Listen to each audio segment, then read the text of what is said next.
추운 겨울밤 길거리에서 붕어빵을 파는 가난한 고학생이 있었습니다.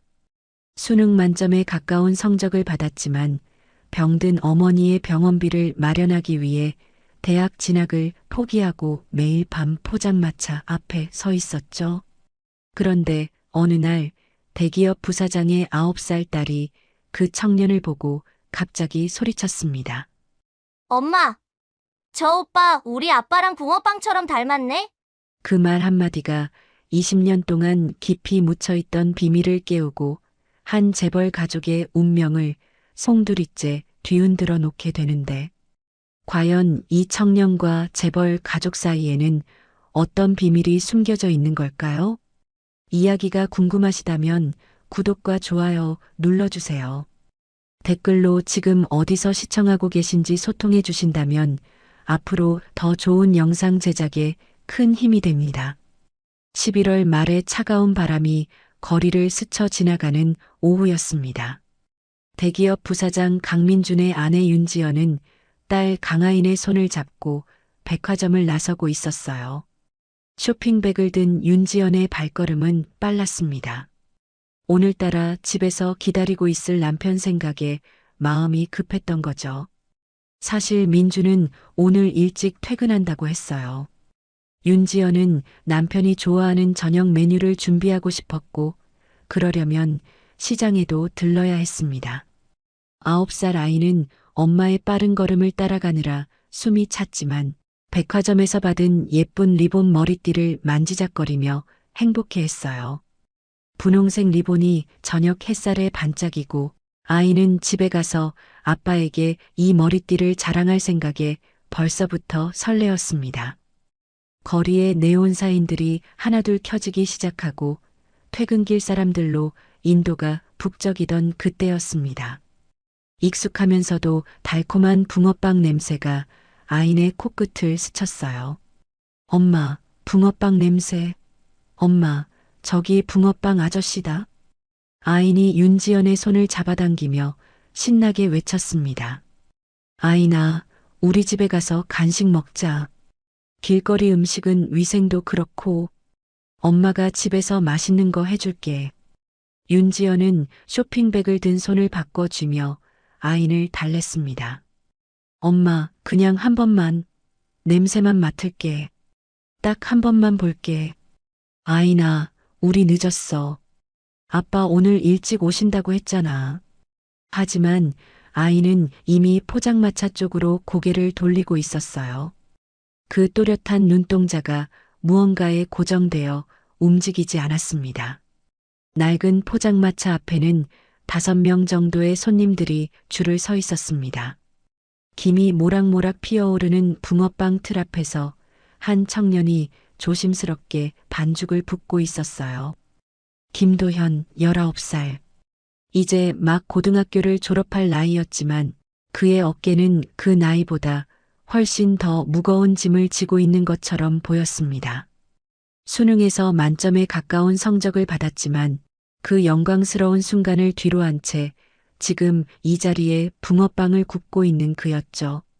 낡은 검정색 점퍼 위로 더 낡은 앞치마를 두른 그의 손은 겨울 추위에 붉게 부어 있었고 손가락 마디마디에는 동상 자국이 선명했습니다. 이마에는 김 때문인지 땀방울이 맺혀 있었어요. 도연은 붕어빵을 하나씩 뒤집으며 손님들에게 미소를 지어 보였지만 그 눈빛 어딘가에는 감출 수 없는 피로와 슬픔이 어려 있었습니다. 손님들에게 붕어빵을 건네는 그의 손놀림은 익숙했지만 가끔 먼 곳을 바라보는 그의 시선에는 말할 수 없는 그리움과 걱정이 담겨 있었어요. 오빠, 붕어빵 3개 주세요. 팥 2개, 크림 1개요. 중학생으로 보이는 여학생이 1,000원짜리 지폐를 내밀었습니다. 네, 금방 구워드릴게요. 조금만 기다려주세요. 도연의 목소리는 차분했지만 어딘가 지쳐 있었습니다. 그는 붕어빵 틀에 정성스럽게 반죽을 부으며 팥소와 크림을 적당량 넣었어요. 아저씨, 붕어빵 2개 주세요.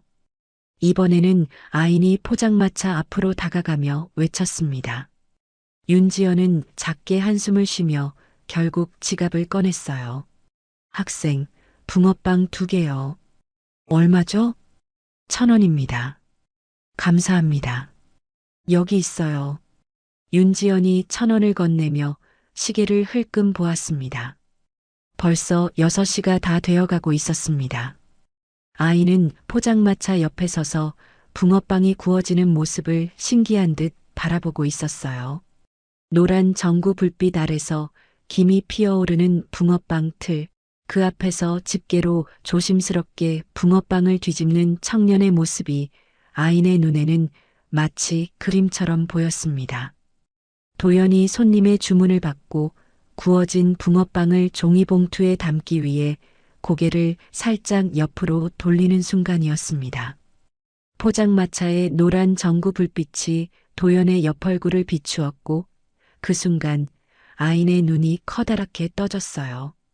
심장이 쿵 하고 뛰는 것 같았습니다.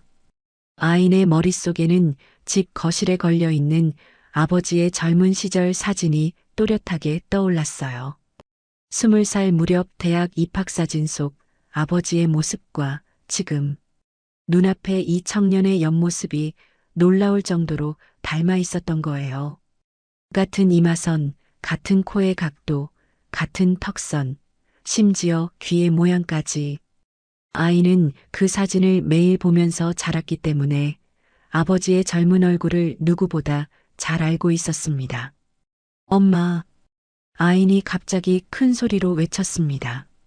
주변 사람들이 일제히 아인을 바라봤어요. 도연도 깜짝 놀라 아인 쪽을 돌아봤습니다. 왜 그래, 아인아? 조용히 해. 사람들이 다 쳐다보잖아. 윤지연이 당황하며 아인의 어깨를 잡고 작은 목소리로 말했습니다.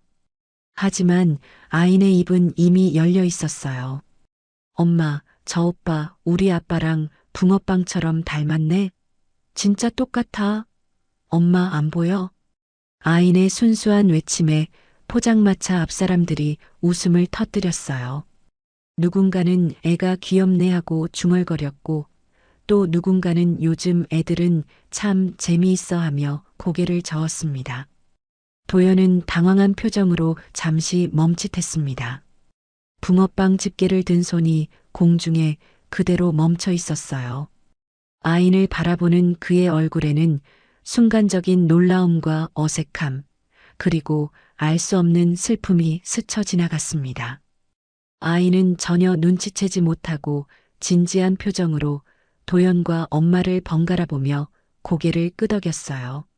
정말 똑같다는 듯이요. 손가락으로 도연을 가리키며 엄마에게 다시 한번 확인시키려는 몸짓까지 했습니다.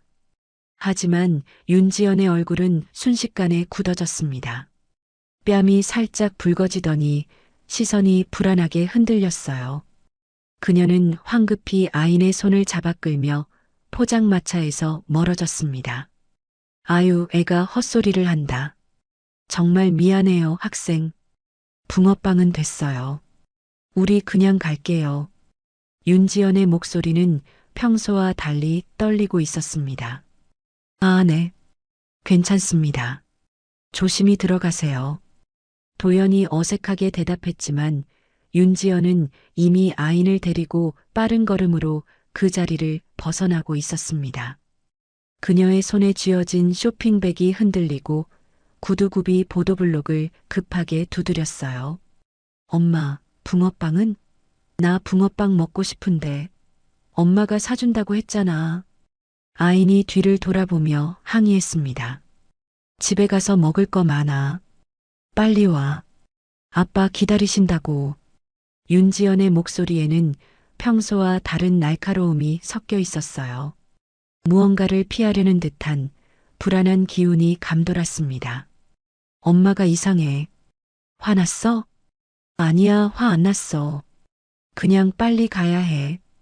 윤지연은 아인의 손을 더욱 세게 잡으며 주차장으로 향했습니다. 차 안으로 들어간 윤지연은 안전벨트를 매고 백미러로 뒷좌석의 아인을 바라보며 복잡한 표정을 지었습니다. 아이의 천진난만한 말 한마디가 왠지 모르게 마음을 불편하게 만들었던 거죠. 가슴 한구석이 답답하고 손바닥에는 미세한 땀이 배어났어요. 윤지연은 핸들을 잡은 손에 힘을 주며 깊게 숨을 들이마셨습니다. 하지만 곧 고개를 저으며 생각을 떨쳐냈어요. 그저 어린아이의 엉뚱한 상상일 뿐이라고, 우연히 비슷하게 생긴 사람일 뿐이라고 스스로를 안심시키면서요. 차는 고급 주택가를 향해 달려갔고 뒤편 창밖으로 포장마차의 노란 불빛이 점점 작아져 갔습니다. 하지만 아인의 머릿속에는 여전히 그 청년의 얼굴이 선명하게 남아 있었어요. 뒷좌석에서 창밖을 바라보던 아이는 작은 목소리로 중얼거렸습니다. 진짜 똑같았는데 왜 엄마는 안 보이지? 차 안은 잠시 침묵에 휩싸였고 라디오에서 흘러나오는 뉴스 소리만이 공간을 채우고 있었습니다. 집에 도착하자 아이는 현관문을 열기가 무섭게 가방을 신발장 위에 내던지고 곧장 거실로 뛰어갔습니다. 윤지연이 아이나 가방 제대로 놔 하고 외쳤지만 아이는 이미 벽 쪽으로 달려가고 있었어요. 벽에 걸린 아버지 강민준의 젊은 시절 사진 앞에 멈춰 선 아이는 한참을 그 사진을 올려다보았어요. 은색 액자 속 흑백 사진에는 젊은 민준이 환하게 웃고 있었습니다. 똑같아. 진짜 똑같은데. 코도 똑같고 턱도 똑같고. 아인이 중얼거리며 사진 속 아버지의 얼굴을 손가락으로 따라 그렸습니다. 윤지연은 부엌에서 그 모습을 지켜보다가 무언가 찜찜한 기분에 시선을 돌렸어요. 저녁 식사 시간, 식탁에는 강민준과 윤지연, 그리고 아인이 둘러앉아 있었습니다. 민준은 40대 중반이었지만 여전히 단정한 외모와 카리스마를 유지하고 있었어요. 회사에서 돌아온 그는 피곤한 기색이 역력했지만 딸 앞에서는 언제나처럼 부드러운 미소를 지어 보였습니다. 회색 니트에 편안한 바지를 입은 민주는 젓가락을 들며 아내가 준비한 된장찌개를 한 숟가락 떠서 입에 넣었어요. 하지만 아인의 입에서는 오후 내내 같은 이야기만 반복되고 있었습니다. 아빠, 오늘 진짜 신기한 오빠를 봤어. 아빠 젊었을 때랑 똑같이 생긴 오빠. 아인이 밥그릇을 앞에 두고 신나게 말했습니다. 그래, 우리 아인이가 아빠 닮은 사람을 봤구나. 어디서 봤는데? 민준이 무심코 대답하며 반찬을 집었습니다. 아직 심각하게 받아들이지 않는 표정이었어요. 붕어빵 장사하는 오빠였어.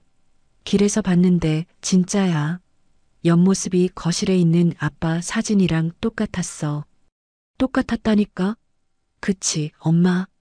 아인이 윤지연을 쳐다보며 동의를 구했습니다. 윤지연은 잠시 젓가락을 든 손을 멈추고 민준을 바라봤어요. 두 사람의 시선이 공중에서 잠깐 마주쳤습니다. 애가 백화점 갔다가 길에서 붕어빵 장사하는 학생 보고 당신 닮았다고 난리를 쳤어. 그냥 애들 상상인 것 같은데. 당신도 알잖아. 아인이가 얼마나 상상력이 풍부한지.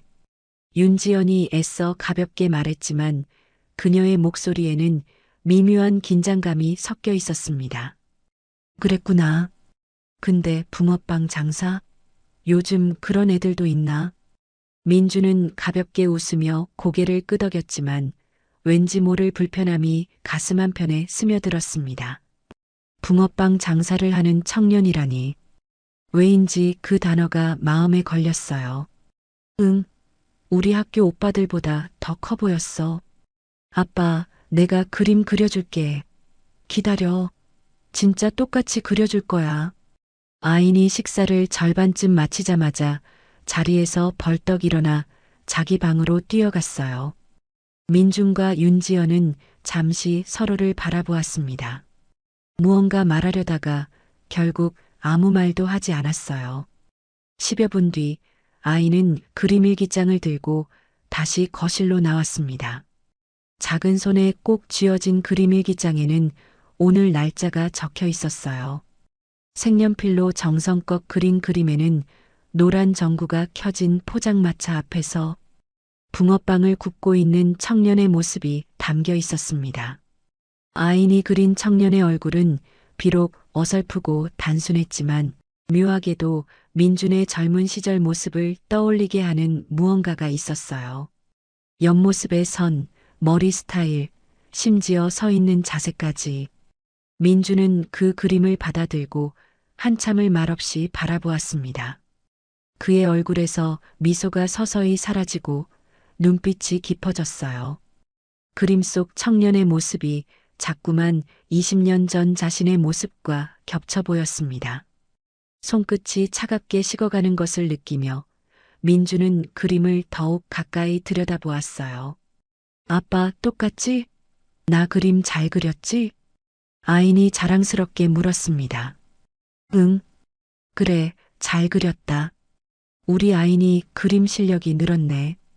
민준의 대답은 짧았고 목소리는 평소보다 낮았습니다.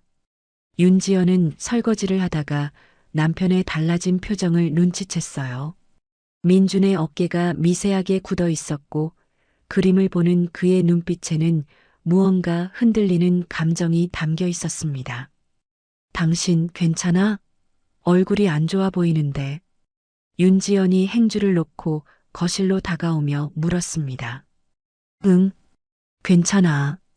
그냥 아인이가 그림을 잘 그렸네 싶어서. 색칠도 열심히 했고. 하지만 민준의 목소리는 평소보다 낮고 무거웠습니다. 그는 그림 일기장을 아인에게 돌려주며 머리를 쓰다듬었지만 그의 손은 미세하게 떨리고 있었어요. 아이는 아빠의 달라진 분위기를 눈치채지 못하고 그림 일기장을 가슴에 안으며 방으로 돌아갔습니다. 거실에는 민준과 윤지연만 남았어요. 두 사람은 한동안 아무 말도 하지 않았습니다. 텔레비전에서 뉴스가 흘러나왔지만 누구도 그것을 듣고 있지 않았어요. 당신, 혹시? 윤지연이 조심스럽게 입을 열려다가 멈췄습니다. 민주는 소파에 앉아 멍하니 창밖을 바라보고 있었어요. 아니야.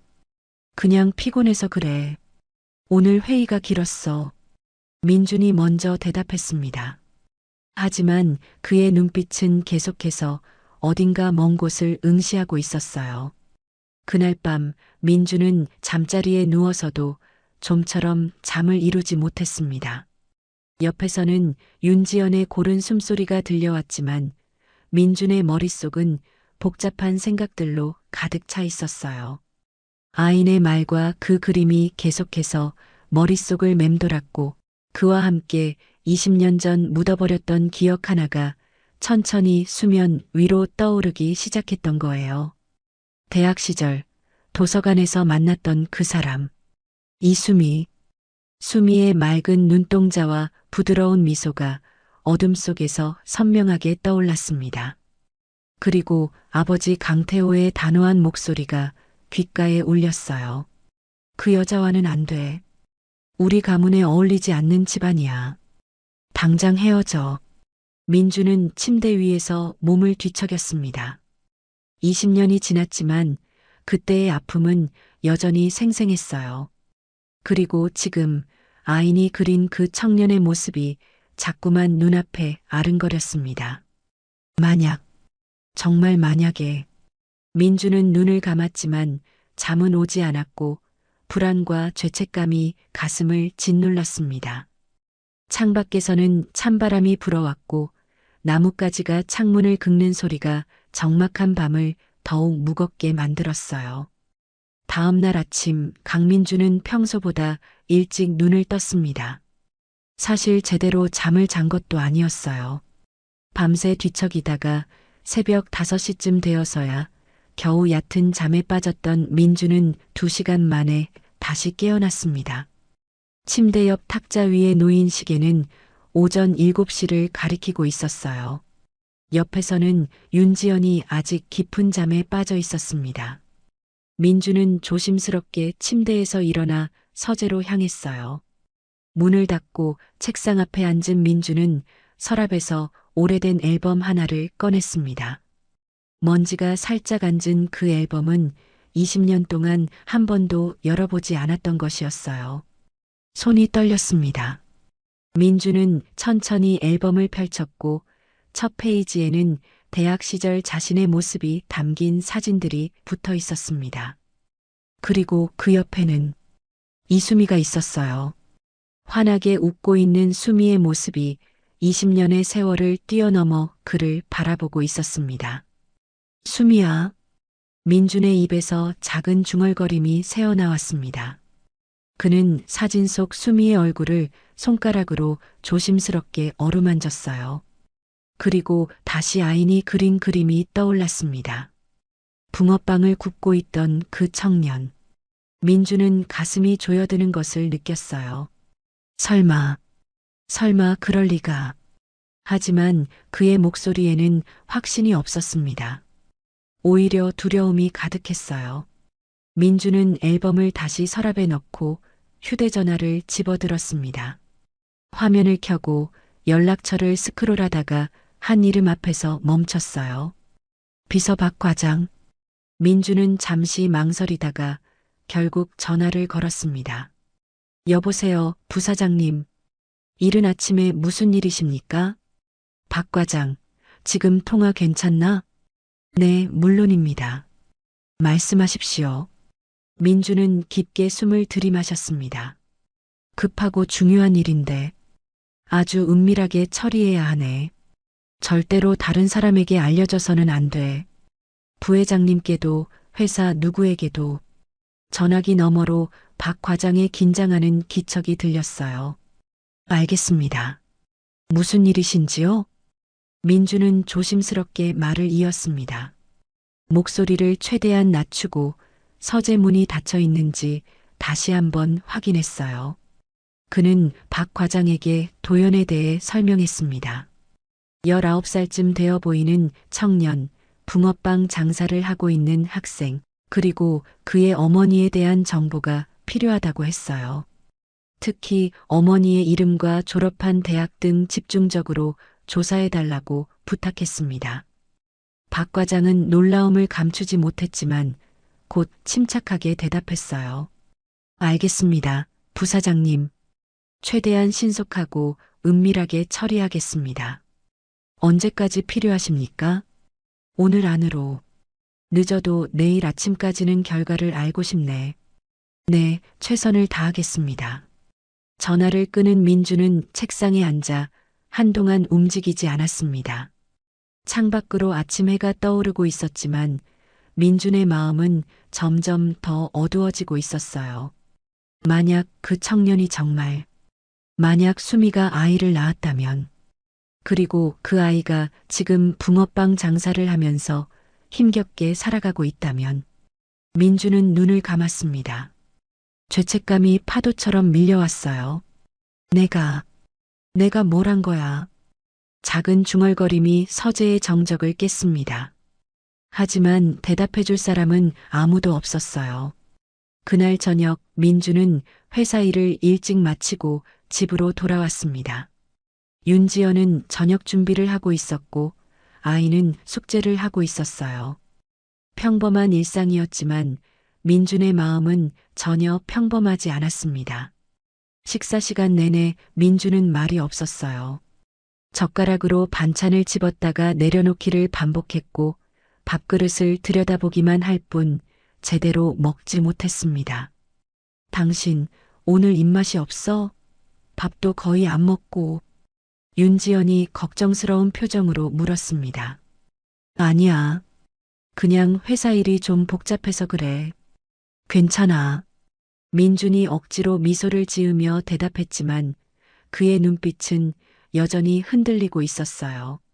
아인이 아빠를 올려다보며 물었습니다. 아빠 아파? 얼굴이 안 좋아 보여. 아빠 안 아파. 우리 아인이는 숙제 다 했어? 응, 다 했어. 아빠, 오늘도 붕어빵 오빠 생각났어. 진짜 아빠 닮았었는데. 아인의 말에 민준의 손이 잠시 멈췄습니다. 윤지연이 재빨리 화제를 돌렸어요. 아인아, 그 얘기는 그만하자. 아빠 피곤하시잖아. 어서 방 가서 책 읽어. 응. 아인이 아쉬운 표정으로 자리에서 일어났습니다. 거실에는 다시 민준과 윤지연만 남았어요. 밤 10시가 넘어서 민준의 휴대전화가 진동했습니다. 박 과장에게서 온 메시지였어요. 자료 정리 완료했습니다. 이메일로 발송했습니다. 민준은 서재로 들어가 노트북을 켰습니다. 손이 떨렸어요. 이메일을 열고 첨부된 파일을 다운로드했습니다. 파일이 열리자 첫 페이지에는 김도연이라는 이름이 적혀 있었어요. 생년월일, 주소, 학력사항, 그리고 가족관계, 어머니 이름 이수미. 민준의 심장이 세게 뛰었습니다. 다음 페이지에는 이수미의 현재 상황이 적혀 있었어요. 말기 암 환자로 아산대학병원에 입원 중. 경제적 어려움으로 인해 치료비 조달에 어려움을 겪고 있음. 아들 김도연이 학업을 포기하고 생계를 책임지고 있음. 민주는 화면을 보며 눈을 감았습니다. 눈시울이 뜨거워졌어요. 그리고 마지막 페이지에는 도연의 사진이 첨부되어 있었습니다. 학생증 사진이었는데 그 얼굴은 민준 자신의 젊은 시절과 너무나 닮아 있었어요. 수미야, 미안해. 정말 미안해. 민준의 입에서 흐느낌이 새어나왔습니다. 그는 책상에 얼굴을 묻고 조용히 울었어요. 20년 전의 기억이 파노라마처럼 스쳐 지나갔습니다. 20년 전 22의 강민주는 대학 도서관에서 이수미를 처음 만났습니다. 문학 서적을 찾고 있던 수미가 책을 떨어뜨렸고 민준이 그것을 주워주면서 두 사람의 인연이 시작되었어요. 수미는 평범한 가정의 딸이었지만 맑은 눈동자와 따뜻한 미소를 가진 사람이었습니다. 민주는 그녀에게 첫눈에 반했어요. 두 사람은 빠르게 가까워졌고 민주는 수미와 함께 있는 시간이 가장 행복했습니다. 그렇게 3년 동안 우리는 서로 없어서는 안 될 사랑하는 사이가 되었습니다. 하지만 민준의 아버지 강태호 회장이 두 사람의 관계를 알게 되었습니다. 강 회장은 사무실로 민준을 불러들였어요. 그날의 기억은 지금도 생생했습니다. 민준아, 그 여자와는 당장 헤어져. 강 회장의 목소리는 차갑고 단호했습니다. 아버지, 수미는 좋은 사람이에요. 제가 정말 사랑하는 사람입니다. 사랑? 사랑이 뭘 먹여 살리나? 우리 가문에 어울리지 않는 집안이야. 내가 물려받을 회사를 생각해. 적절한 배우자가 필요해. 아버지, 전 수미 없이는 살 수 없어요. 민준이 간절하게 말했지만 강 회장은 흔들리지 않았어요. 그럼 회사도 재산도 이 집안도 다 포기할 거야? 내 어머니와 동생들은 어쩌고? 생각 좀 해라, 민준아. 그래도 민준은 뜻을 굽히지 않았습니다. 그러자 강 회장은 수미의 아버지가 운영하시는 가게를 매입하셔서 쫓아내겠다고 협박하셨습니다. 강 회장의 말은 위협이자 최후 통첩이었습니다. 결국 민준은 무릎을 꿇었습니다. 아버지의 압력과 가문의 무게 앞에서 25의 청년은 사랑을 지킬 용기가 없었던 거예요. 민준은 수미를 만나러 갔습니다. 대학 뒤편 작은 카페에 마주 앉은 두 사람. 수미는 민준의 표정만 보고도 무언가를 직감했어요. 민준아, 무슨 일 있어? 수미의 목소리는 떨리고 있었습니다. 수미야, 미안해. 정말 미안해. 민준은 고개를 들지 못했어요. 무슨 말이야? 갑자기 왜 그래? 우리 헤어져야 할 것 같아. 그 말이 입 밖으로 나오는 순간 민준의 가슴은 찢어지는 것 같았습니다. 수미의 얼굴이 하얗게 변했어요. 무슨 소리야? 왜? 무슨 일이 있는 거야? 아버지가, 우리 집안이. 미안해, 수미야. 나는 약한 사람이야. 널 지킬 수 없어. 민준아, 그게 무슨. 제발 날 미워해. 날 잊고 행복하게 살아줘. 정말 미안해. 민주는 자리에서 일어나 뒤도 돌아보지 않고 카페를 나왔습니다. 뒤에서 수미가 울음을 터뜨리는 소리가 들렸지만 민주는 멈출 수 없었어요. 그렇게 두 사람은 헤어졌습니다. 그리고 그 후로 민주는 단 한 번도 수미를 찾지 않았어요. 차마 찾을 용기가 없었던 겁니다. 그런데 자신을 닮은 아들을 낳아서 혼자서 키우고 있을 줄은 상상도 못했습니다. 알았더라면, 알았더라면.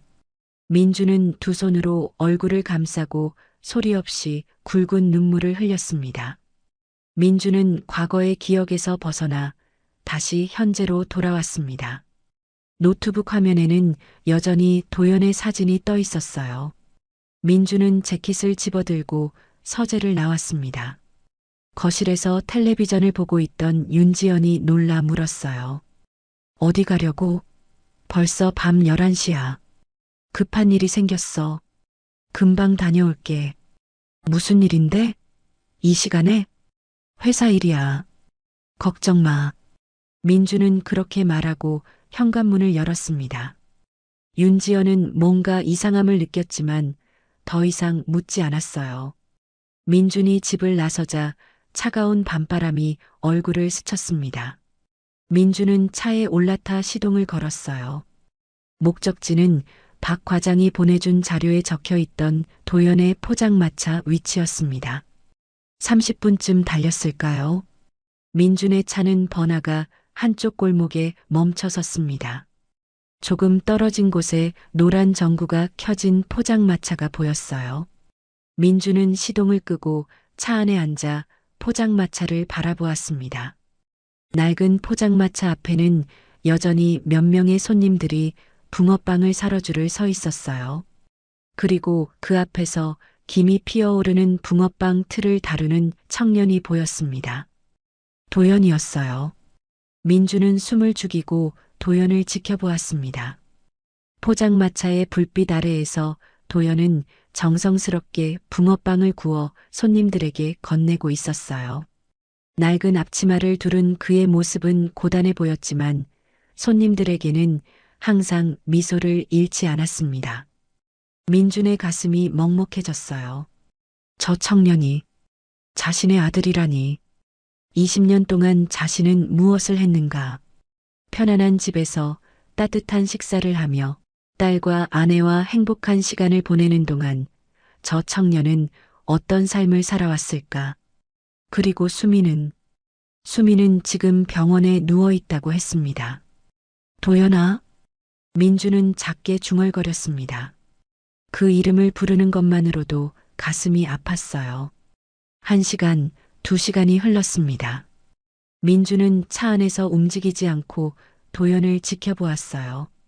손님들이 하나둘 줄어들고 밤이 깊어갔습니다. 자정이 가까워지자 도연은 포장마차 정리를 시작했어요. 붕어빵 틀을 닫고 남은 재료들을 정리하고 천막을 접는 그의 손놀림은 익숙했지만 피곤해 보였습니다. 도연은 마지막으로 오늘 번 돈을 세어보았어요. 주머니에서 꺼낸 돈다발은 많지 않았습니다. 도연은 한숨을 쉬며 그 돈을 봉투에 넣었어요. 그리고 근처 편의점으로 걸어갔습니다. 민주는 차에서 내려 멀찍이 도연을 따라갔어요. 도연은 편의점 ATM 기계 앞에 섰습니다. 화면을 조작하더니 송금 절차를 밟기 시작했어요. 병원비 송금. 민주는 그 모습을 보며 눈시울이 뜨거워지는 것을 느꼈습니다. 송금을 마친 도연은 영수증을 받아들고 한참을 그것을 바라보았어요. 그의 눈빛에는 걱정과 슬픔이 가득했습니다.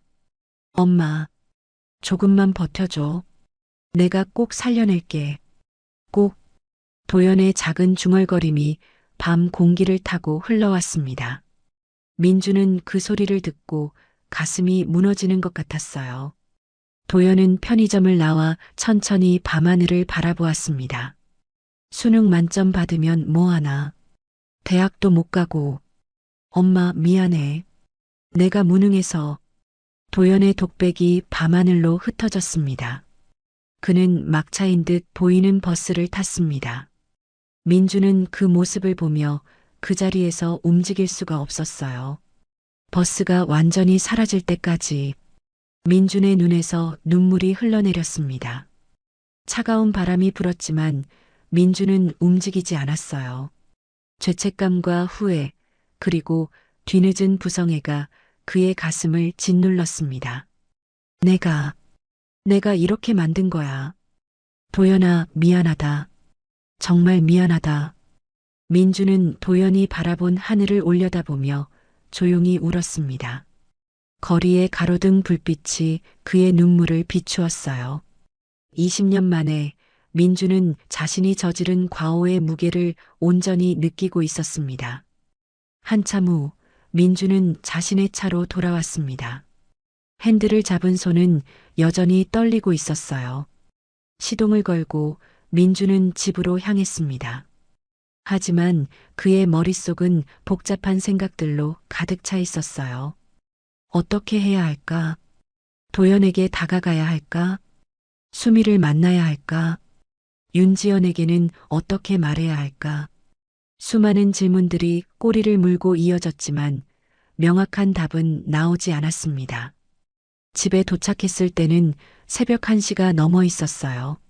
조심스럽게 현관문을 열고 들어가자 거실에는 불이 꺼져 있었습니다. 윤지연은 이미 잠든 것 같았어요. 민주는 소파에 주저앉아 두 손으로 얼굴을 감쌌습니다. 긴 밤이 계속되고 있었고 민준의 고통스러운 밤은 이제 막 시작되고 있었습니다. 사흘이 지났습니다. 민주는 그 사흘 동안 회사에 출근했지만 제대로 일에 집중할 수 없었어요. 회의 시간에도 멍하니 창밖만 바라보고 서류를 검토하다가도 자꾸만 도연의 얼굴이 떠올랐습니다. 비서 박 과장이 추가로 보내온 자료에는 더욱 상세한 내용이 담겨 있었어요. DNA 검사까지는 하지 않았지만 도연의 출생 시기와 수미의 행적, 그리고 도연의 외모와 민준 자신의 젊은 시절 사진을 대조한 결과 의심의 여지가 없었습니다. 김도연은 강민준의 친아들이었어요. 민준은 사무실 책상에 앉아 그 자료들을 다시 한번 펼쳐놓고 바라보았습니다. 손이 떨렸어요. 민준은 책상에 이마를 대고 깊은 한숨을 내쉬었습니다. 내가 정말 최악의 인간이었구나. 작은 중얼거림이 텅 빈 사무실에 울려 퍼졌습니다. 민준의 눈시울이 붉어졌어요. 자책감이 파도처럼 밀려왔습니다. 만약 그때 조금만 더 용기가 있었다면, 아버지의 뜻을 거스를 수 있었다면 수미와 도연은 이렇게 힘든 삶을 살지 않았을 텐데. 민주는 주먹으로 책상을 내리쳤어요.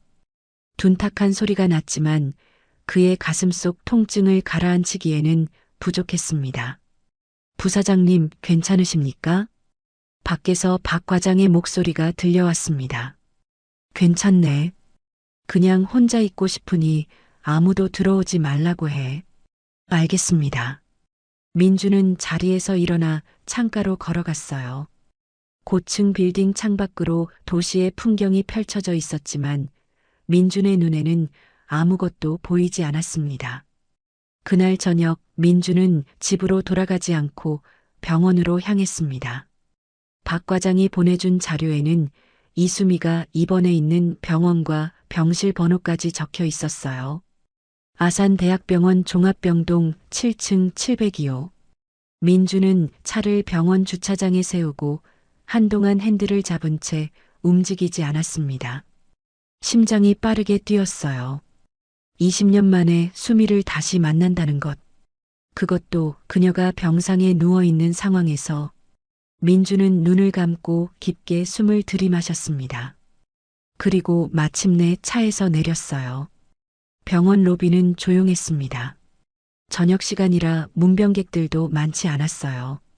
민주는 엘리베이터를 타고 7층으로 올라갔습니다. 복도를 걸어가는 동안 민준의 발걸음은 무거웠어요. 702호 앞에 도착했을 때 민주는 문 앞에서 한참을 망설였습니다. 손을 들어 노크를 하려다가 다시 내리기를 몇 번이나 반복했어요. 누구세요? 안에서 여자의 목소리가 들려왔습니다. 약하고 가늘었지만 민주는 그 목소리를 알아들을 수 있었어요. 숨이었습니다. 민주는 천천히 문을 열었어요. 병실 안은 작고 조용했습니다. 창가 침대에 한 여자가 누워 있었어요. 이수미, 40대 중반이지만 병마와의 싸움으로 인해 그녀는 실제 나이보다 훨씬 더 수척해 보였습니다. 창백한 얼굴, 깊이 파인 눈과 가느다란 팔. 하지만 그 눈빛만은 여전히 20년 전 그 맑음을 간직하고 있었어요. 수미는 문을 열고 들어오는 민준을 보자 눈이 커졌습니다. 그리고 곧 그 눈빛이 차갑게 변했어요. 당신이 어떻게 여길? 수미의 목소리는 떨리고 있었습니다. 분노인지 슬픔인지 아니면 둘 다인지 알 수 없었어요. 민주는 문을 닫고 침대 옆으로 천천히 다가갔습니다. 수미야, 그렇게 부르지 마. 당신한텐 그럴 자격 없어. 수미의 말은 날카로웠지만 그녀의 눈에는 눈물이 고여 있었습니다. 민주는 침대 옆 의자를 끌어당겨 앉으려 했지만 수미가 고개를 돌렸어요. 자신의 초라한 모습을 20년 만에 만난 사랑했던 사람에게 보이기가 싫었습니다. 앉지 말고 그냥 가줘. 난 당신이랑 할 말 없어. 수미야, 정말 미안해. 할 말이 많아. 제발 들어줘. 민준의 목소리는 간절했습니다. 수미는 한참 동안 창밖만 바라보다가 천천히 민준 쪽으로 고개를 돌렸어요. 뭐가 미안해? 20년이 지나서 갑자기 나타나서 미안하다고? 그게 다야? 수미의 목소리에는 20년 동안 쌓인 회한과 슬픔이 가득했습니다. 민주는 말을 잇지 못했습니다. 무슨 말을 해도 변명처럼 들릴 것 같았어요. 수미는 침대에 기대어 앉으며 민준을 똑바로 바라보았습니다. 당신이 날 떠났을 때 난 이미 임신 2달이었어. 알고 있었어? 민준의 얼굴이 하얗게 변했습니다. 몰랐어. 정말 몰랐어. 그래, 당신은 몰랐겠지. 말할 기회도 안 줬으니까. 그냥 일방적으로 헤어지자고 하고 떠나버렸잖아. 수미의 목소리가 떨렸어요. 난 당신을 찾아갔어. 당신 집까지 찾아갔어. 아이가 있다고, 우리 아이가 있다고 말하려고. 근데 당신 아버지가 나타나더라. 돈다발을 내 앞에 던지면서 말했어. 아이를 지우고 사라져라. 우리 아들 인생 망치지 말고. 그 말을 들었을 때 내가 얼마나 수치스러웠는지 알아? 민주는 눈을 감았습니다. 아버지가 그랬다는 것을 민주는 전혀 몰랐어요. 수미야, 미안해. 정말 미안해. 나는 정말 몰랐어. 몰랐다고? 알려고 하지도 않았잖아. 날 떠난 후에 단 한 번도 찾아오지 않았잖아. 수미의 목소리가 높아졌습니다. 하지만 곧 기침이 나왔고 그녀는 손으로 입을 막았어요. 민주는 자리에서 일어나 수미에게 물을 따라주려 했지만 수미는 손을 내저으며 거절했습니다. 민주는 그 자리에 서서 무릎을 꿇었어요.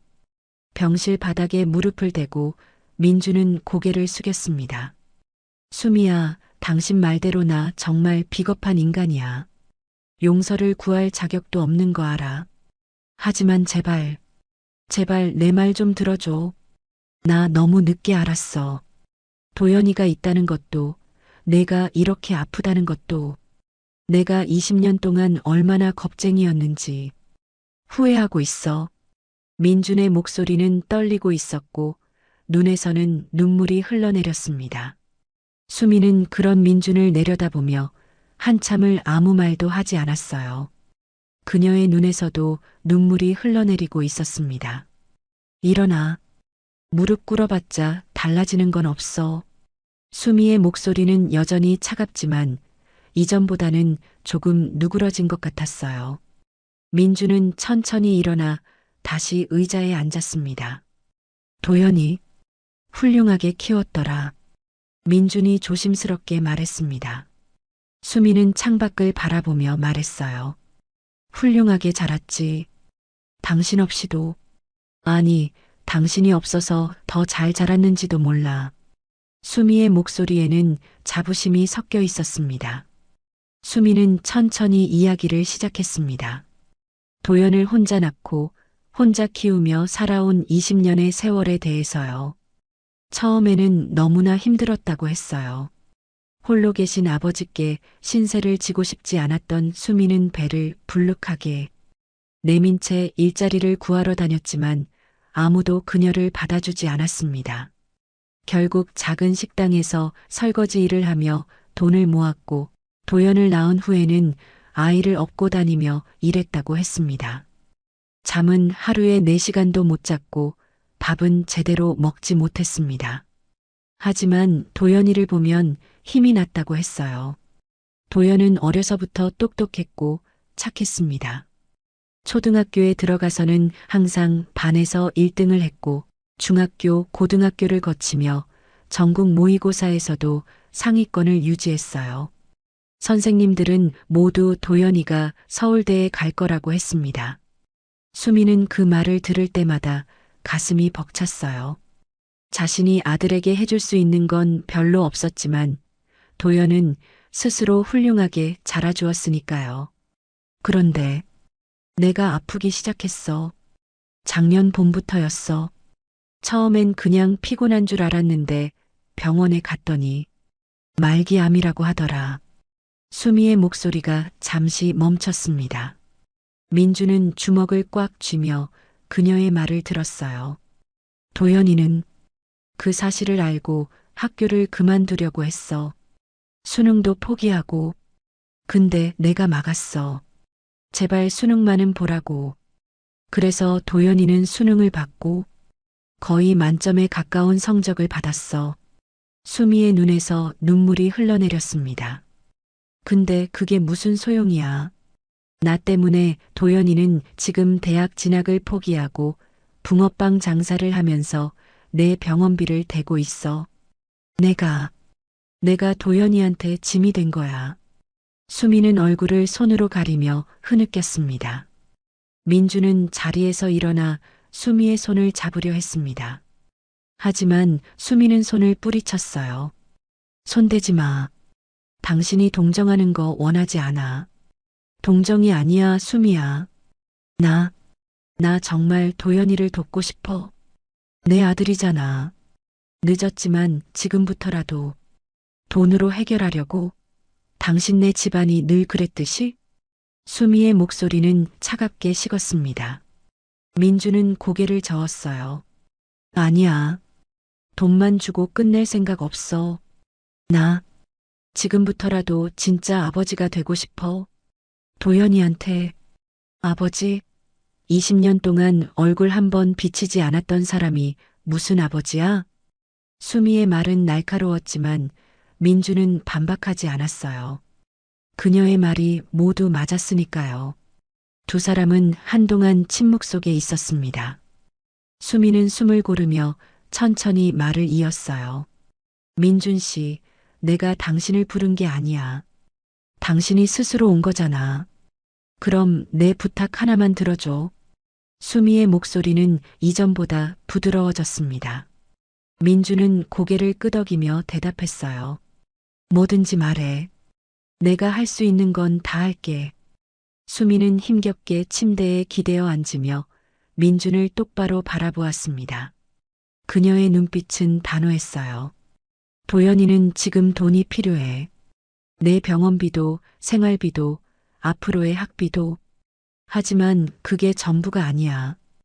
도연이한테 정말 필요한 건 아버지야. 진짜 아버지.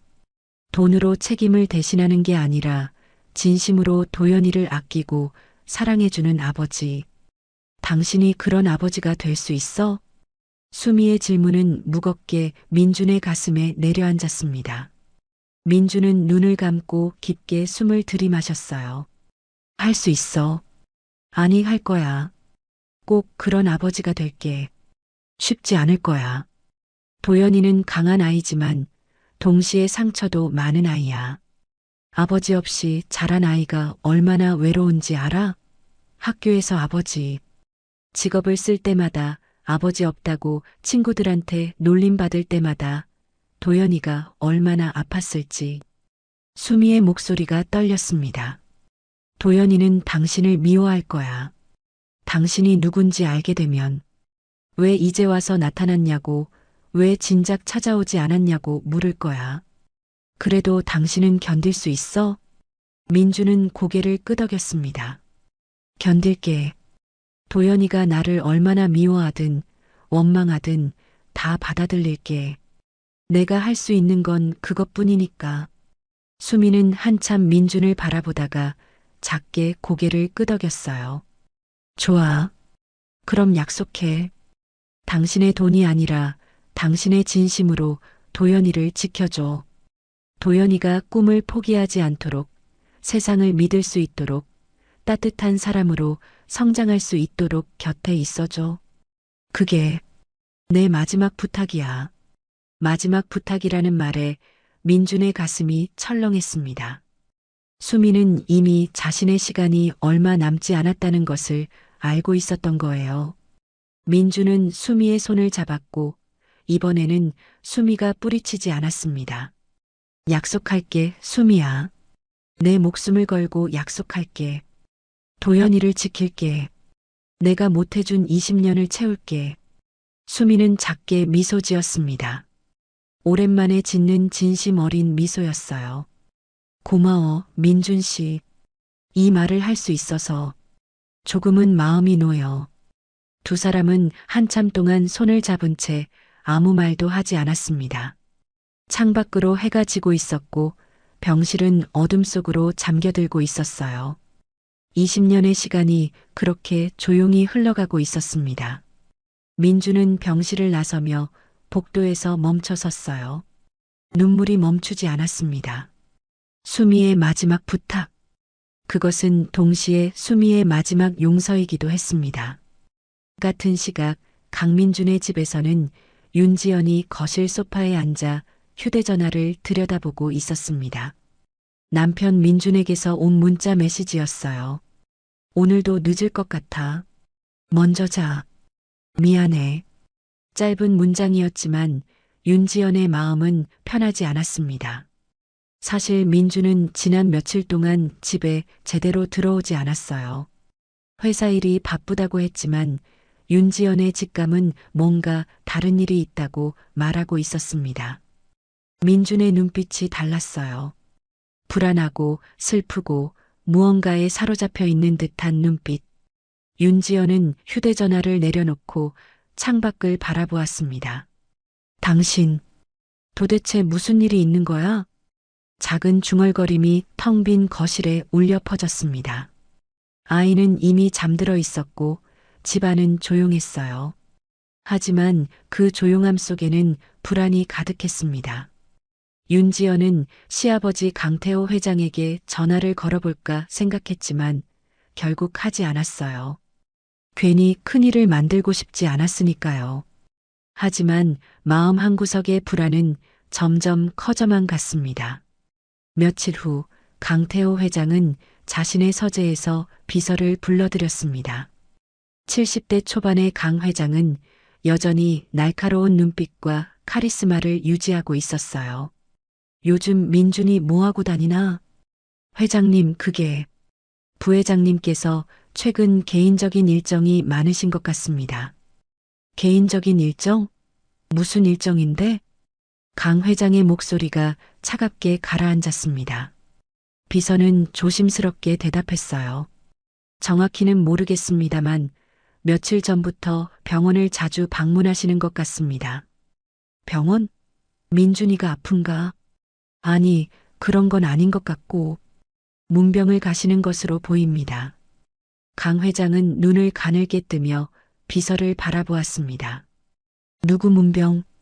그건 아직 확인하지 못했습니다. 알아봐. 민준이가 누구를 만나고 다니는지. 알겠습니다, 회장님. 이틀이 더 지났습니다. 민주는 여전히 집과 병원을 오가며 수미를 돌보고 있었어요. 윤지연에게는 사업상 중요한 지인의 상이라고 거짓말을 했습니다. 윤지연은 그 말을 믿고 싶었지만 남편의 태도는 점점 더 이상해지고 있었어요. 전화를 해도 제대로 받지 않고 문자를 보내도 간단하게만 답했습니다. 윤지연은 침대에 누워 천장을 바라보며 불안에 떨었어요. 당신 날 속이고 있는 거야? 아니면 정말 중요한 일인 거야? 대답은 없었습니다. 어둠 속에서 윤지연의 눈에서 눈물이 흘러내렸어요. 결혼 생활 10여 년 동안 이렇게 남편이 멀게 느껴진 적은 처음이었습니다. 불안과 의심이 그녀의 마음을 갉아먹고 있었어요. 그렇게 민준의 가족들은 각자의 불안 속에서 밤을 보내고 있었고 병원에서는 수미의 상태가 점점 더 악화되어 가고 있었습니다. 이수미가 세상을 떠난 것은 그로부터 나흘 후였습니다. 새벽 4시 병원에서 민준에게 전화가 왔어요. 민준은 급히 병원으로 달려갔지만 수미는 이미 의식을 잃은 상태였습니다. 산소호흡기에 의지한 채 가느다란 숨을 쉬고 있는 수미의 손을 도연히 붙들고 울부짖었습니다. 민준도 마지막으로 그 손을 차갑게 식어갈 그 손을 잡고 싶었습니다. 하지만 차마 울부짖는 도연 옆으로 갈 수가 없었습니다. 그래서 민준은 울고 있는 도연 뒤에서 혼자 속삭였습니다. 수미야, 미안해. 정말 미안해. 약속할게. 도연이를 꼭 지킬게. 내 목숨을 걸고 마지막 길 편하게 잘 가. 민주는 혼자 흐느꼈습니다. 갑자기 의료진이 들어왔고 심폐소생술이 시행되었지만 수미의 심장은 다시 뛰지 않았습니다. 오전 5시 13분. 이수미는 45의 나이로 생을 마감했습니다. 민주는 그 자리에서 무너져 내렸어요. 간호사들이 민준을 부축해 일으켰지만 그는 제대로 서 있을 수조차 없었습니다. 20년 전에 지켜주지 못한 사람, 그리고 20년 후에도 끝내 구하지 못한 사람. 민준의 가슴은 찢어지는 것 같았습니다. 엄마 안 돼. 가지 마. 엄마, 나만 두고 이렇게 가버리면 어떻게 해? 엄마. 바닥에 쓰러져서 그렇게 울부짖는 도연과 도연. 뒤에서 무너져 내려서 소리 죽여 흐느끼던 민주는 눈이 마주쳤습니다. 도연은 죽은 엄마에 대한 슬픔과 20년 만에 나타난 아빠에 대한 원망으로 인해 한참을 그렇게 바닥에서 고통스러워했습니다. 그 순간만큼은 민준이 해줄 수 있는 것이 아무것도 없었습니다. 그래서 민준의 가슴도 쥐어뜯기듯 아팠습니다. 두 남자는 그렇게 한참을 바닥에서 각자의 슬픔 속에서 일어서질 못했습니다. 장례식장은 병원 지하에 있었습니다. 민주는 조문객도 거의 없는 작은 빈소를 차렸어요. 수미의 영정 사진 앞에는 흰 국화가 놓여 있었고 민주는 상주 자리에 앉아 하염없이 영정을 바라보았습니다. 사진 속 수미는 환하게 웃고 있었어요. 아마 몇 년 전에 찍은 사진인 것 같았습니다. 병들기 전의 모습. 민주는 그 미소를 보며 또다시 눈물을 흘렸습니다. 장례식장 복도는 조용했어요. 수미를 찾아오는 사람은 많지 않았습니다. 민주는 윤지연에게 회사 관련 지인의 장례식이라고만 말했고 회사 사람들에게도 개인적인 일이라며 참석을 사양했습니다. 저녁 무렵 빈소문이 열렸습니다. 민준이 고개를 들자 검은색 옷을 입은 청년이 들어오고 있었어요. 김도연이었습니다. 도연은 어머니의 영정 앞에 서서 한참을 말없이 서 있었습니다. 그의 얼굴은 창백했고 눈은 충혈되어 있었어요. 민준은 조심스럽게 자리에서 일어났습니다. 도연아. 민준이 떨리는 목소리로 불렀습니다. 도연은 천천히 민준을 돌아보았어요. 그 눈빛에는 슬픔과 분노, 그리고 차가운 거부감이 섞여 있었습니다. 누구시죠? 도연의 목소리는 얼음장처럼 차갑고 날카로웠습니다. 민주는 입술을 깨물었습니다. 뭐라고 대답해야 할지 알 수 없었어요. 도연은 어머니 수미로부터 모든 이야기를 들었던 것입니다. 돌아가시기 전날 수미는 도연을 병실로 불러 진실을 말했어요. 강민준이라는 남자가 도연의 친아버지라는 것, 20년 전에 헤어진 사연, 그리고 민준이 다시 나타났다는 사실까지. 도연은 그 이야기를 듣고 충격에 빠졌습니다. 하지만 어머니를 위해 아무 말도 하지 않았어요. 그저 어머니의 손을 꽉 잡고 있었을 뿐이었습니다. 그리고 지금 도연은 그 남자를 마주하고 있었습니다. 나는 내 아버지야, 도연아. 민준이 간신히 말을 꺼냈습니다. 도연은 비웃듯 코웃음을 쳤어요. 아버지, 나 태어나서 지금까지 얼굴 한 번 안 비추던 사람이 무슨 아버지예요? 도연아, 미안하다. 정말 미안하다. 나는 사과받고 싶지도 않아요. 도연은 말이 끝나자마자 어머니의 영정을 향해 돌아섰습니다. 무릎을 꿇고 절을 올리는 도연의 어깨가 떨리고 있었어요. 민주는 그 모습을 보며 가슴이 무너지는 것 같았습니다. 엄마, 잘 가세요. 그동안 저 때문에 고생 많으셨어요. 이제 편히 쉬세요. 도연의 목소리는 떨리고 있었고 곧 흐느낌으로 변했습니다. 민주는 다가가 도연의 어깨에 손을 얹으려 했지만 도연은 그 손을 뿌리쳤어요. 손대지 마세요. 도연이 벌떡 일어서며 민준을 노려보았습니다.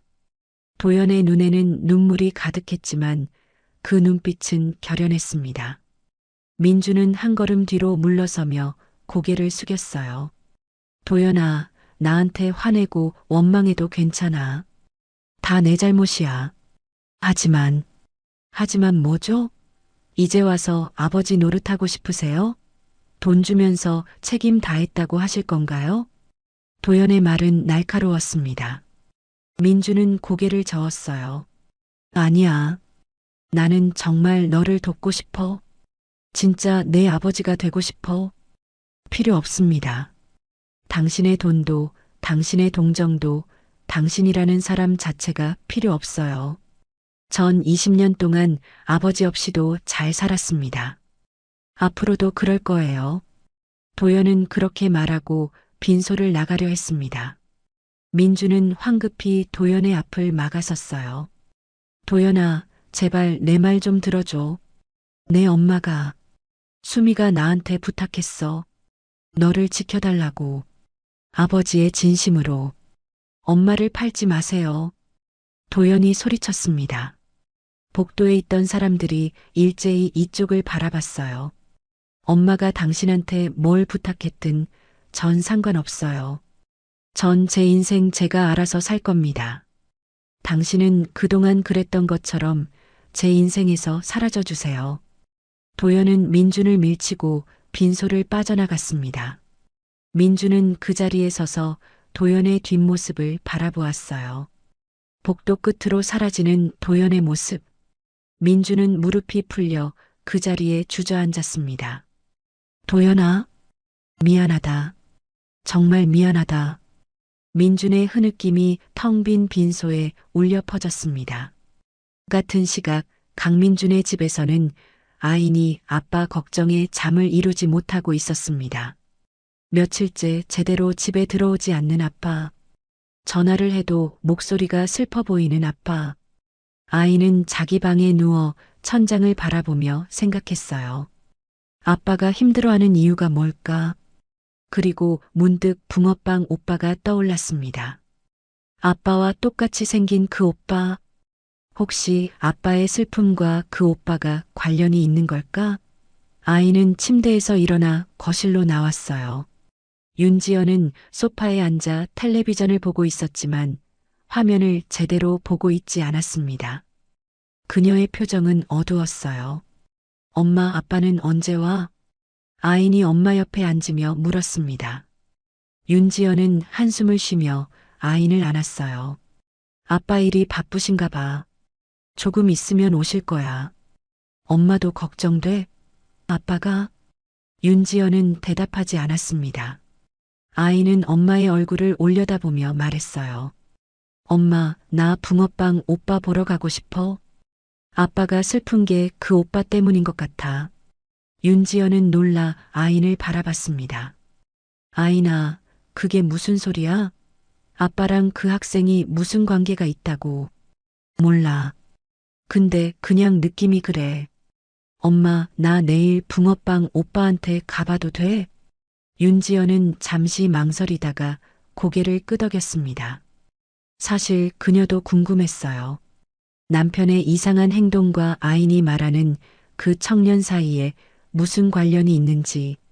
다음 날 오후 아이는 운전기사 아저씨에게 부탁했습니다. 엄마 몰래 붕어빵 포장마차가 있던 곳으로 데려가 달라고요. 운전기사는 난처한 표정을 지었지만 아인의 간절한 눈빛을 보고 결국 고개를 끄덕였어요. 차는 그날 아인과 윤지연이 붕어빵을 사려다 온 그 거리로 향했습니다. 하지만 포장마차가 있던 자리에는 아무것도 없었어요. 텅 빈 공간만이 남아 있었습니다. 아이는 차에서 내려 그 자리를 한참 바라보았어요.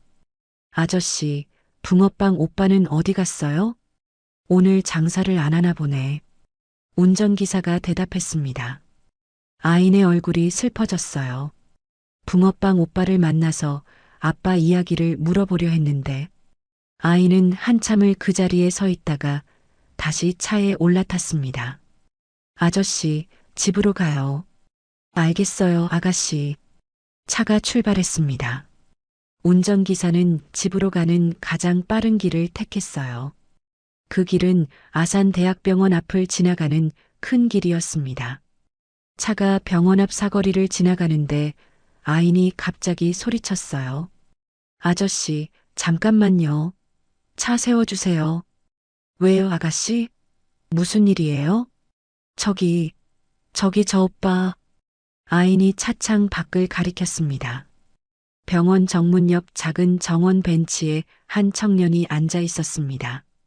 검은색 옷을 입은 그 청년은 고개를 푹 숙인 채 무언가를 생각하고 있었어요.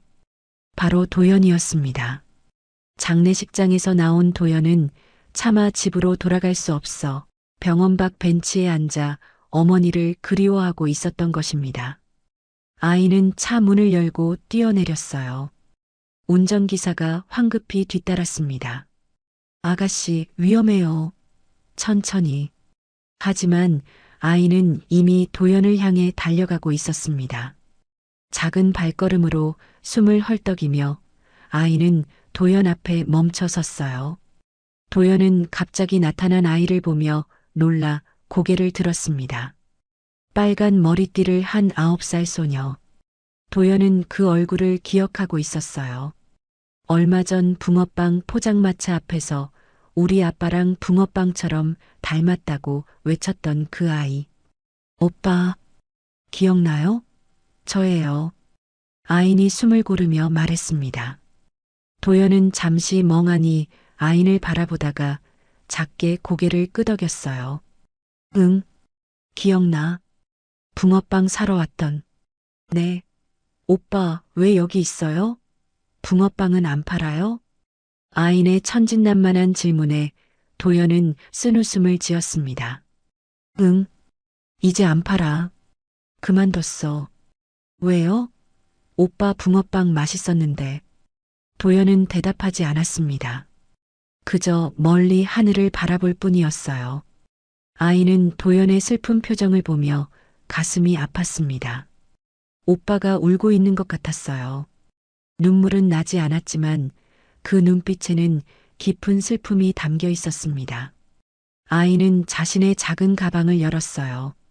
그 안에는 분홍색 토끼 인형이 들어 있었습니다. 아인이 가장 아끼는 인형이었어요. 아빠가 5살 생일날 선물해준 절대로 다른 사람에게 빌려주지 않는 그 인형. 아이는 인형을 꺼내 도연에게 내밀었습니다. 오빠, 이거 줄게. 도연은 놀라 아인을 바라봤습니다. 뭐야, 이건? 나한테 왜 줘? 오빠 슬퍼 보여서요. 이거 안고 있으면 마음이 좋아져요. 저도 슬플 때마다 이거 안고 자거든요. 아인의 목소리는 순수했습니다. 도연은 그 작은 인형을 바라보며 목이 메었어요.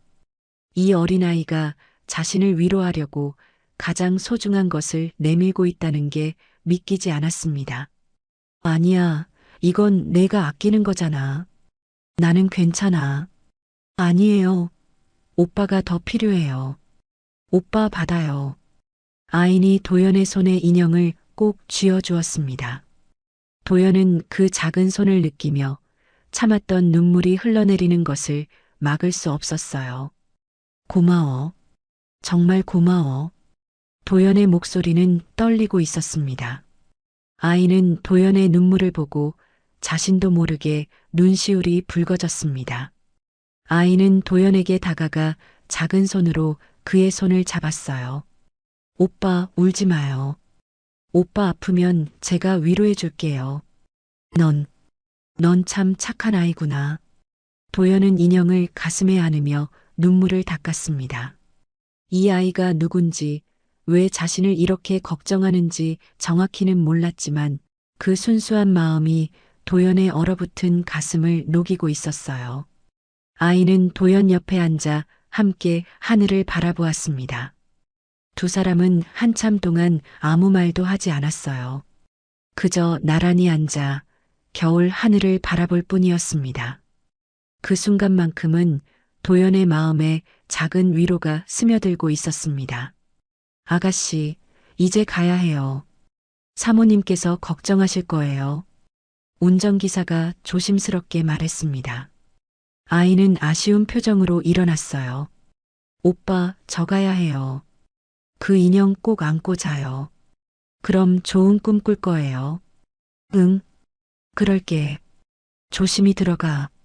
아인이 손을 흔들며 차로 돌아갔습니다.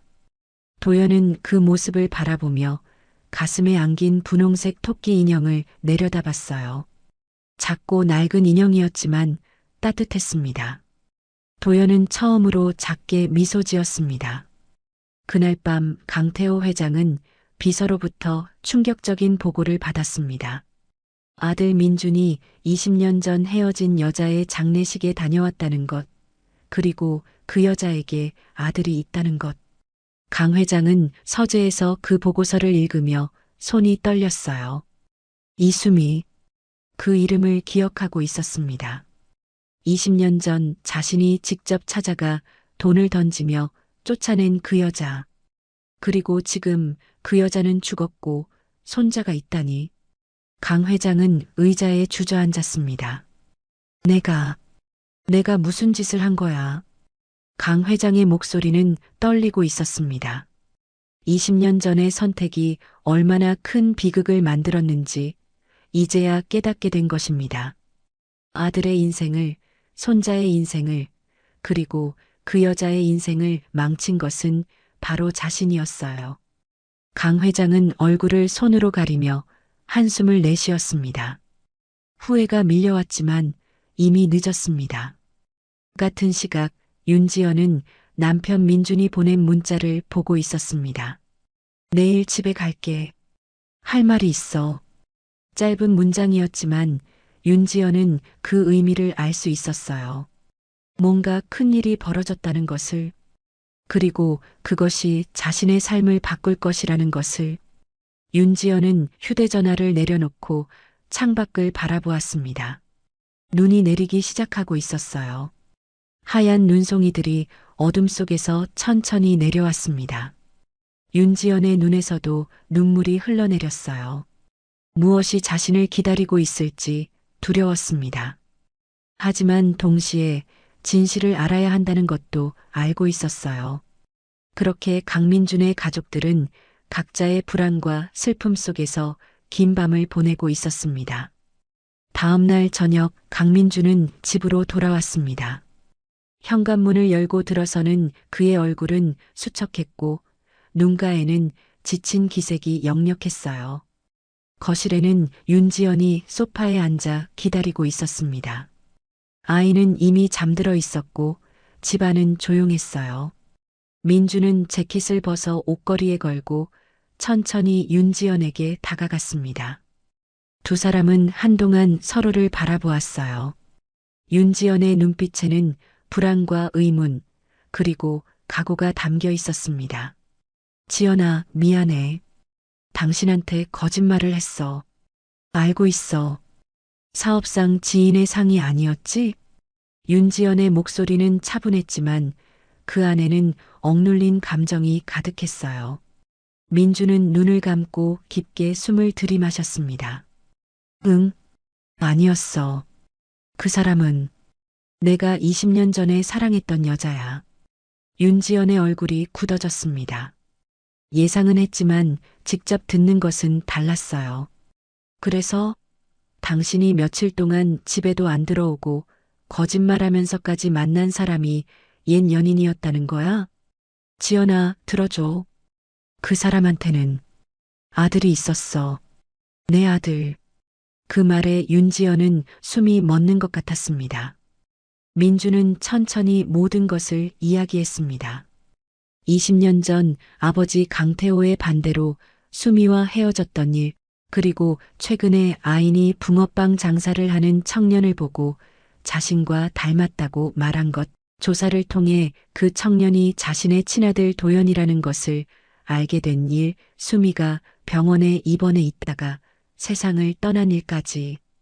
민준의 고백을 듣는 동안 윤지연의 얼굴은 점점 창백해졌어요. 손은 떨리고 있었고 눈에서는 눈물이 흘러내렸습니다. 그러니까 당신한테 아들이 있었다는 거네. 아인이보다 10살이나 많은. 지연아, 미안해. 정말 미안해. 나도 몰랐어. 수미가 임신한 줄도 아이를 낳은 줄도 전혀 몰랐어. 몰랐다고? 알려고 하지 않은 거 아니야? 민주는 아무 말도 할 수 없었습니다. 윤지연의 말이 모두 맞았으니까요. 지연아, 나는 정말 겁쟁이였어. 수미를 지키지 못했고 아들을 외면했어. 하지만 이제라도 책임을 지고 싶어. 도연이를 우리 가족으로 받아들이고 싶어. 윤지연은 소파에서 벌떡 일어났습니다. 윤지연은 거실을 왔다 갔다 하며 생각을 정리하려 했습니다. 머릿속이 복잡했어요. 남편에게 전혀 몰랐던 아들이 있다는 것, 그것도 19살이나 된 아들이. 그리고 그 아이를 가족으로 받아들이자는 남편의 말. 윤지연은 화가 났고 배신감을 느꼈지만 동시에 남편의 고통도 이해할 수 있었어요. 민준의 얼굴에는 진심 어린 후회와 자책이 가득했으니까요. 윤지연은 창가에 서서 밖을 바라보았습니다. 눈이 계속 내리고 있었어요. 당신, 그 아이를 정말 사랑할 수 있어? 단순히 죄책감 때문이 아니라. 윤지연이 뒤도 돌아보지 않고 물었습니다. 민주는 자리에서 일어나 윤지연에게 다가갔어요. 사랑할 수 있어. 아니, 이미 사랑하고 있어. 도연이를 보는 순간부터 내 가슴이 찢어지는 것 같았어. 내 아들이 저렇게 힘들게 살고 있는데 나는 아무것도 몰랐다는 게. 지연아, 제발 이해해줘. 이해해달라고? 갑자기 나타난 아들을 우리 가족으로 받아들이라고? 아인이는 어떻게 하고 그 아이한테 어떻게 설명할 건데? 윤지연의 목소리는 떨리고 있었습니다. 민주는 윤지연의 어깨를 잡으려 했지만 윤지연은 몸을 돌렸어요. 당신 혼자 결정하지 마. 이건 우리 가족 전체의 문제야. 나한테도 아인이한테도 영향을 주는 일이라고. 알아. 그래서 당신한테 먼저 말하는 거야. 지연아, 나 혼자 결정할 수 없어. 당신의 동의가 필요해. 두 사람은 한참 동안 서로를 바라보았습니다. 그날 밤 윤지연은 잠을 이루지 못했습니다. 침대에 누워 천장을 바라보며 생각에 잠겼어요. 남편을 사랑했습니다. 아이를 사랑했고 이 가정을 사랑했어요. 하지만 갑자기 나타난 도연이라는 존재가 이 모든 것을 흔들고 있었습니다. 윤지연은 복잡한 감정 속에서 밤을 보냈어요. 질투, 분노, 혼란, 그리고 동시에 그 아이에 대한 연민. 아인이 말했던 붕어빵 오빠, 붕어빵을 팔며 어머니 병원비를 마련하던 그 청년. 윤지연은 눈을 감았습니다. 결정을 내려야 했어요. 다음 날 아침 식탁에는 민준과 윤지연, 그리고 아인이 앉아 있었습니다. 아이는 평소처럼 밝은 표정으로 시리얼을 먹고 있었어요. 하지만 민준과 윤지연의 얼굴은 어두웠습니다. 윤지연은 숟가락을 내려놓고 민준을 바라보았어요. 당신, 그 아이, 도연이를 오늘 데려와. 민준은 놀라 윤지연을 바라봤습니다. 진심이야? 조건이 있어. 당신이 정말 아버지로서 책임을 질 거면 나도 그 아이를 받아들일게. 하지만 형식적으로 하지 마. 진심으로 해. 민준의 눈에서 눈물이 흘러내렸습니다. 고맙다, 지연아. 정말 고맙다. 고마워하지 마. 난 당신을 위해서가 아니라 그 아이를 위해서 하는 거야. 어머니를 잃고 혼자 남은 그 아이가 불쌍해서. 윤지연의 목소리는 여전히 차가웠지만 그 안에는 따뜻함이 숨어 있었어요. 민주는 곧바로 도연을 찾아갔습니다. 박 과장이 알아낸 도연의 집 주소로 향했어요. 낡은 다세대 주택 2층에 있는 작은 원룸. 민주는 문 앞에서 한참을 망설이다가 초인종을 눌렀습니다. 안에서 발소리가 들리더니 문이 열렸어요. 도연이 나타났습니다. 도연은 민준을 보자 표정이 굳어졌어요. 왜 여기까지 찾아온 거예요? 도연아, 나한테 기회를 줘. 제발, 내 아버지가 될 기회를. 안 된다고 했잖아요. 필요 없다고. 도연이 문을 닫으려 했습니다. 민주는 문을 손으로 막으며 간청했어요. 도연아, 내 엄마가 나한테 부탁했어. 너를 지켜달라고. 내 꿈을 지켜달라고. 나 그 약속을 지키고 싶어. 엄마 이야기로 날 설득하지 마세요. 도연의 목소리가 높아졌습니다. 나는 돈 필요 없어요. 당신의 동정도 필요 없다고요. 그런 것거 아니야. 나는 진짜 내 아버지가 되고 싶어. 20년 동안 못해준 것들을 하고 싶어. 민준의 목소리는 떨리고 있었습니다. 도연은 그런 민준을 노려보다가 결국 한숨을 쉬며 문을 열었어요. 들어오세요. 할 말이 있으면 하세요. 민준은 도연의 방으로 들어갔습니다. 작고 낡은 방이었어요. 책상 위에는 수능 성적표가 놓여 있었고 벽에는 대학 포스터들이 붙어 있었습니다. 민준은 그것들을 보며 가슴이 아팠어요. 이 아이가 얼마나 열심히 공부했을지, 얼마나 간절히 꿈을 꿨을지. 도연은 침대 끝에 앉아 민준을 바라보았습니다. 말씀하세요. 도연아, 나는 너랑 함께 살고 싶어. 아버지와 아들로서 내가 대학에 갈 수 있도록 돕고 싶고 내 꿈을 응원하고 싶어. 그리고 20년 동안 못해준 사랑을 주고 싶어. 민준의 눈에서 눈물이 흘러내렸습니다. 도연은 그런 민준을 바라보며 입술을 깨물었어요. 도연은 한참 동안 침묵했습니다. 창밖을 바라보며 생각에 잠겼어요. 어머니의 마지막 말이 떠올랐습니다. 도연아, 아버지를 용서해줘. 그 사람도 힘들었던 거야. 도연은 눈을 감았습니다. 조건이 있어요. 도연이 천천히 입을 열었습니다. 뭐든지 말해봐. 전 당신 회사 물려받을 생각 없어요. 제 길은 제가 찾을 거예요. 그리고 당신이 저한테 무리한 요구를 하거나 형식적으로 대하면 전 바로 떠날 거예요. 알았어. 약속할게. 도연은 한참을 망설이다가 작게 고개를 끄덕였습니다. 민주는 도연에게 다가가 조심스럽게 손을 내밀었습니다. 도연은 잠시 망설이다가 그 손을 잡았습니다. 일주일 후 도연은 짐을 정리하고 강민준의 집으로 이사를 왔습니다. 현관문 앞에 선 도연은 긴장한 표정으로 집을 바라보았어요. 큰 저택이었습니다. 도연이 평생 살아온 곳과는 비교할 수 없을 정도로 컸어요. 민준이 문을 열고 도연을 맞이했습니다. 들어와, 도연아. 이제 여기가 내 집이야. 도연은 조심스럽게 집 안으로 들어갔습니다. 거실에는 윤지영과 아인이 기다리고 있었어요. 아인은 도연을 보자마자 눈이 휘둥그레졌습니다. 엄마, 붕어빵 오빠다. 아인이 소리치며 도연에게 달려왔습니다. 도연은 놀라 아인을 바라보았어요. 병원 앞에서 자신에게 토끼 인형을 준 그 아이. 아이는 도연의 손을 잡으며 웃었습니다. 오빠, 여기 왜 왔어요? 우리 집에? 민준이 아인 옆에 무릎을 꿇고 말했습니다. 아인아, 이 오빠는 아빠의 아들이야. 그러니까 아인이 오빠가 되는 거지.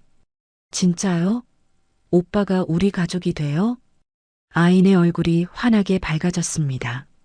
윤지연은 소파에서 일어나 도연에게 다가갔어요. 안녕, 도연아. 나는 민준이 아내야.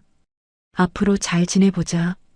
윤지연의 목소리는 조심스러웠지만 진심이 담겨 있었습니다. 도연은 고개를 숙이며 인사했어요. 안녕하세요. 패 끼쳐서 죄송합니다. 패 끼치는 게 아니야. 이제 가족이잖아. 윤지연의 말에 도연의 눈시울이 붉어졌습니다. 그날 저녁 강태호 회장이 집을 방문했습니다. 회장은 거실에 들어서자마자 도연을 찾았어요. 도연은 긴장한 표정으로 회장 앞에 섰습니다. 회장은 도연을 한참 바라보더니 무릎을 꿇었습니다. 모두가 놀라 회장을 바라봤어요. 회장님, 민준이 황급히 아버지를 일으키려 했지만 회장은 손을 저었습니다. 도연아, 할아버지가 미안하다. 20년 전 내가 너희 어머니한테 한 짓을 용서를 구할 자격도 없지만 미안하다. 회장의 목소리는 떨리고 있었습니다. 도연은 놀라 회장을 바라보았어요. 일어나세요, 할아버지. 과거는 과거니까요. 도연이 회장을 일으키며 말했습니다. 회장은 도연의 손을 꽉 잡았어요. 고맙다, 도연아. 우리 손자가 되어줘서 앞으로 내가 지켜줄게. 내가 원하는 거 다 할 수 있게 도와줄게. 고맙습니다, 할아버지. 도연의 목소리는 떨리고 있었습니다. 회장은 도연을 꽉 안았어요. 그 모습을 보며 민준도, 윤지연도, 아인도 눈물을 흘렸습니다. 2달이 흘렀습니다. 도연은 대학 입학을 준비하고 있었고 집안에서의 생활에도 조금씩 적응해가고 있었어요. 민주는 매일 도연과 함께 아침을 먹고 도연의 공부를 도와주고 주말에는 함께 산책을 다녔습니다. 윤지연도 처음의 어색함을 넘어 도연을 진심으로 대하기 시작했어요. 도연이 좋아하는 음식을 만들어주고 필요한 것이 있는지 챙기며 점점 더 가족처럼 가까워졌습니다. 아이는 도연을 가장 좋아했어요. 매일 오빠 방에 찾아가 이야기를 나누고 숙제를 도와달라고 하며 함께 시간을 보냈습니다. 도연도 아이를 귀여워했고 동생이 생긴 것이 신기하면서도 좋았어요. 어느 겨울 저녁 눈이 내리는 날이었습니다. 거실에는 강태호 회장, 민준, 윤지연, 아인, 도연 5 식구가 함께 모여 앉아 있었어요. 식탁에는 윤지연이 정성껏 준비한 저녁이 차려져 있었고 따뜻한 국 냄새가 집안을 가득 채우고 있었습니다. 회장이 먼저 입을 열었어요. 다들 모여 있으니 참 좋구나. 가족이 이렇게 함께 있는 게 얼마만인지 모르겠어. 그러게요, 아버님. 오랜만에 이렇게 다 같이 모였네요. 윤지연이 미소 지으며 대답했습니다. 민주는 도연을 바라보며 말했어요. 도연아, 대학 원서는 다 넣었지? 네, 아버지. 다 넣었어요. 도연이 대답했습니다. 이제는 민준을 아버지라고 부르는 것이 자연스러워졌어요. 합격하면 뭐 하고 싶어? 법학을 공부하고 싶어요. 어려운 사람들을 도와주는 변호사가 되고 싶거든요. 도연의 대답에 회장이 고개를 끄덕였습니다. 좋은 꿈이구나. 할아버지가 응원할게. 고맙습니다, 할아버지. 식사를 마치고 5식구는 거실 소파에 모여 앉았습니다. 아이는 도연의 무릎에 기대어 앉았고 민준과 윤지연은 나란히 앉아 있었어요. 회장은 손자들을 바라보며 흐뭇하게 미소 지었습니다. 도연아, 힘들면 언제든 말해. 아버지한테든 할아버지한테든. 민준이 도연에게 말했습니다. 도연은 고개를 끄덕였어요. 네, 아버지. 고맙습니다. 그리고 저 정말 행복해요. 이렇게 가족이 있다는 게. 도연의 목소리는 떨리고 있었습니다. 민주는 도연의 어깨를 꽉 안았어요. 나도 행복해, 아들아. 정말 행복해. 윤지연도 도연을 바라보며 말했습니다. 도연아, 우리가 완벽한 가족은 아니지만 서로 노력하면서 더 좋아질 수 있을 거야. 네, 어머니. 저도 노력할게요. 도연이 윤지연을 어머니라고 부르자 윤지연의 눈에서 눈물이 흘러내렸습니다. 처음에는 받아들이기 힘들었던 도연이었지만 이제는 진짜 아들처럼 느껴졌어요. 회장이 자리에서 일어나 창밖을 바라보며 말했습니다. 눈이 참 많이 오는구나. 올겨울 첫눈이지? 네, 할아버지. 첫눈이에요. 아인이 대답했습니다. 첫눈에는 소원을 빌면 이루어진다고 하던데 우리 다 같이 소원 빌어볼까? 회장의 제안에 모두가 고개를 끄덕였습니다. 5식구는 창가로 다가가 눈 내리는 밤하늘을 바라보았습니다. 하얀 눈송이들이 가로등 불빛에 반짝이며 내려오고 있었어요. 민주는 조용히 소원을 빌었어요. 우리 가족이 영원히 행복하게 해주세요. 도연이가 꿈을 이루게 해주세요. 그리고 수미야, 하늘에서 편히 쉬어. 도연도 눈을 감고 소원을 빌었습니다. 엄마, 전 행복해요. 걱정 마세요. 그리고 이 가족이 계속 함께 있을 수 있게 해주세요. 몇 달 후, 도연은 서울대학교 법학과에 합격했습니다. 합격 소식을 듣고 온 가족이 기뻐했어요. 민주는 도연을 꽉 안으며 축하했고, 윤지연은 도연이 좋아하는 음식을 잔뜩 준비했습니다. 회장은 도연에게 축하 선물로 새 노트북을 주었고, 아이는 직접 그린 축하 카드를 건넸어요. 도연은 가족들의 축하를 받으며 눈물을 흘렸습니다. 오늘 이야기를 끝까지 들어주셔서 감사합니다. 영상 보시고 느끼신 감정, 댓글로 함께 나눠주세요. 여러분의 한마디가 누군가에겐 큰 위로가 될 수 있습니다. 영상이 마음에 드셨다면 구독과 좋아요로 응원 부탁드립니다.